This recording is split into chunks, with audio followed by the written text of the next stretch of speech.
کل کی مجلس میں اس پر بات ہو رہی تھی کہ دھرم کیا ہے، تو میں نے عرض کیا تھا کہ دھرم ایک انڈسٹری ہے۔ جس طرح فلمی انڈسٹری ایک صنعت ہے جس سے لوگ پیسے کماتے ہیں، نام بناتے ہیں، اسی طرح سیاست بھی ایک انڈسٹری ہے۔ اور سیاست کے بارے میں علی میاں ندوی رحمۃ اللہ علیہ نے اپنی ایک کتاب میں یہ لکھا ہے کہ مغربی طرز سیاست ایک جدید اور ترقی یافتہ تجارت ہے۔ یعنی جو لوگ مغربی طرز سیاست کرتے ہیں تو ان کی یہ سیاست کیا ہے؟ ایک نئی تجارت، پہلے یہ تجارت نہیں تھی، اور ترقی یافتہ یعنی اس میں نقصان کا اندیشہ نہیں ہوتا۔ اسی طرح دھرم یا مذہب یا فرقہ پرستی، یہ بھی میں اتنا کہوں گا کہ یہ ایک قدیمی، جدید نہیں ہے، یہ ایک قدیم اور ترقی یافتہ تجارت ہے۔ قدیم اس لیے ہے کہ مذہب کا کاروبار بہت پہلے سے چلتا آ رہا ہے، اور ترقی یافتہ ہے، اس میں بھی کوئی نقصان نہیں ہوتا، کسی کو بھی نقصان نہیں ہوتا۔ یعنی جو مذہب یا دھرم کے دیوتا ہیں انہیں یا ان کی نسلوں کو بھی نقصان نہیں پہنچتا۔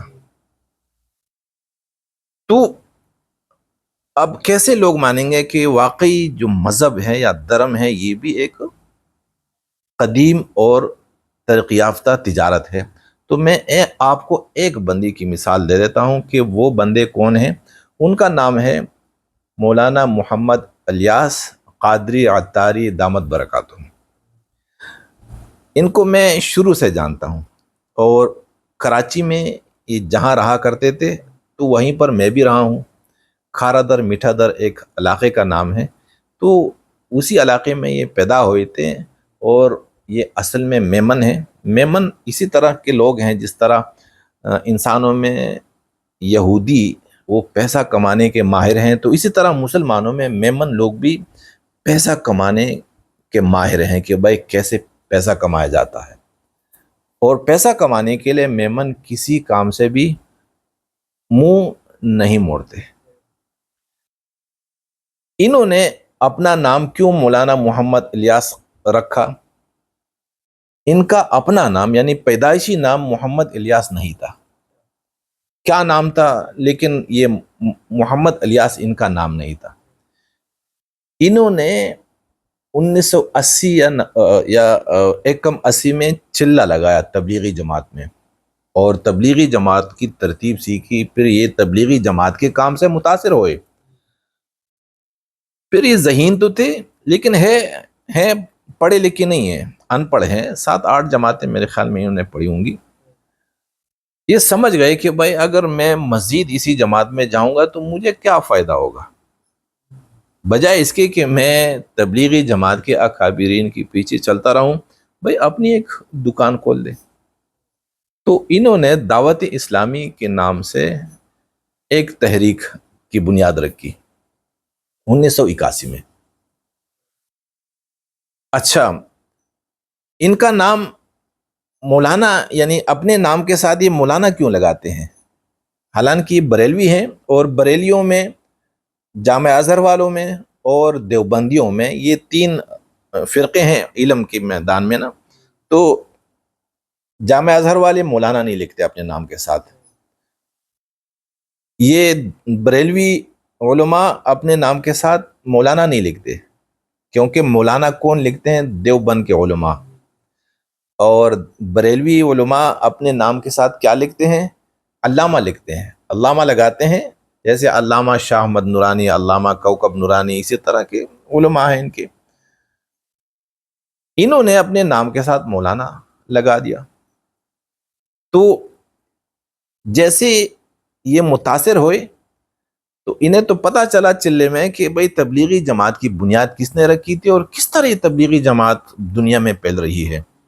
تو مولانا محمد الیاس رحمۃ اللہ علیہ اس جماعت کے بانی تھے، تو انہوں نے اپنا نام محمد الیاس رکھا، چونکہ تبلیغی جماعت کے بانی وہ مولانا تھے، مولانا محمد الیاس، اور یہ ان پڑھ ہیں، لیکن انہوں نے مشابہت اختیار کرنے کے لیے اپنے نام کے ساتھ مولانا بھی لکھا اور محمد الیاس۔ ایسی جرأت کوئی بریلی عالم نہیں کر سکتا. اور میں جانتا تھا ان کی جو مالی حالت تھی، وہ ایک عام انسان تھے، ایک چھوٹے سے گھر میں رہا کرتے تھے اور دوسروں کے ساتھ ہی مزدوری کرتے تھے. 1981 میں انہوں نے دعوت اسلامی کی بنیاد رکھی اور دھیرے دھیرے ان کا کام بھی پوری دنیا میں پھیل گیا. وہاں تبلیغی جماعت تھی، انہوں نے دعوت اسلامی یعنی تبلیغ سے کیا کیا، دعوت اور اسلامی اور اپنا نام، تو مشابہت بن گئی تبلیغی جماعت میں اور ان میں. اور بانیوں میں بھی مشابہت کے، وہ بھی مولانا محمد الیاس تھے اور یہ بھی محمد الیاس ہیں. اب وہ بندے یعنی محمد الیاس قادری دامت برکاتہ، وہ کربوں میں نہیں، مجھے نام نہیں آتے کہ کربوں سے آگے مجھے شمار نہیں، بے حساب دولت میں وہ کھیلتے ہیں. وہ نہیں، ان کے خلفائے راشدین بھی اربوں میں اور کربوں میں کھیلتے ہیں. انگلینڈ میں ان کے گھر ہیں، ہر جگہ ان کے بڑے بڑے گھر، اور نام بھی اور پیسہ بھی کمایا. اگر یہ دھرم یا مذہب انڈسٹری میں نہیں آتے اور یہ دیوتا نہیں بنتے تو آج میری طرح یہ بھی ایک عام انسان ہوتے. لیکن انہیں جو دولت ملی تو کس چیز سے ملی، کون سی سند سے ملی؟ دھرم، مذہب، اسی انڈسٹری سے انہیں دولت ملی اور نام بھی ملا. تو دھرم انڈسٹری کیا ہے یہ، یعنی مذہبی کاروبار کیا ہے، یہ ایک قدیم اور ترقی یافتہ تجارت ہے. جس نے بھی اس میں ہاتھ ڈالا دیوتا بن کے تو وہ حد سے نکل جاتا ہے.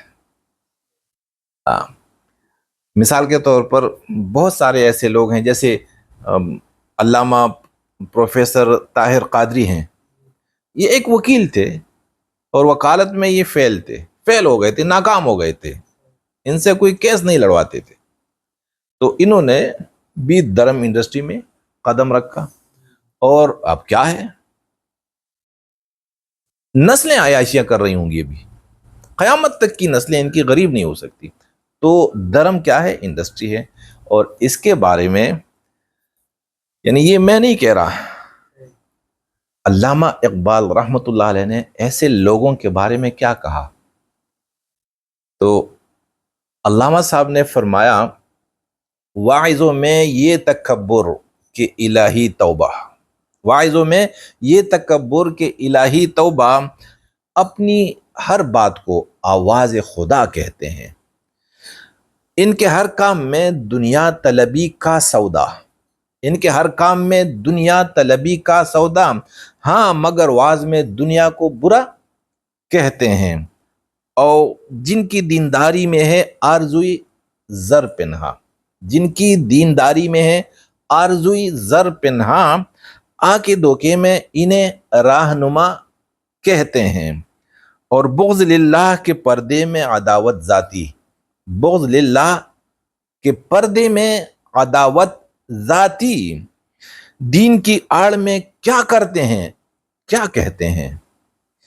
جن کا یہ دین ہو کہ اپنوں سے کرے ترک سلام، جن کا یہ دین ہو کہ اپنوں سے کرے ترک سلام، ایسے بندوں کو یہ بندے صلحاء کہتے ہیں.